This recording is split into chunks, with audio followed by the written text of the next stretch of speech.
Ditemui di kantornya Wakil Wali Kota Bogor, Dedi Arahim, mengungkapkan pemerintah Kota Bogor terus berperang melawan COVID-19 melalui berbagai kebijakan yang dikolaborasikan antara pusat dan daerah. Bahkan untuk menekan laju penyebaran yang lebih meluas, Pemkot Bogor telah mengeluarkan sejumlah kebijakan terkait pembatasan kegiatan masyarakat.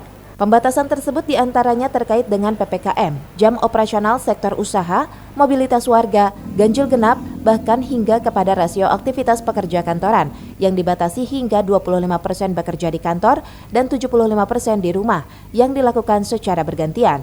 Dan yang terpenting saat ini adalah penambahan tempat tidur pasien COVID dan ICU di seluruh rumah sakit rujukan. Berikut pernyataan yang disampaikan Wakil Wali Kota Bogor, Dedi Arahim.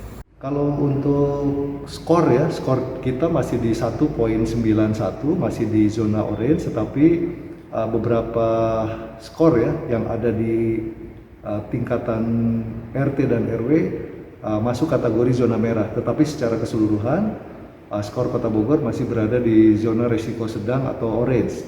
Namun demikian, tingkat kewaspadaan kita harus kita tingkatkan dan jangan sampai kita beranjak ke zona merah. Dedi berharap berbagai upaya ini dapat direspon dengan baik oleh masyarakat sebagai bentuk kesadaran bersama dalam memerangi COVID-19 agar pandemi ini bisa segera berakhir. Dari Kota Bogor, Herman Bons melaporkan.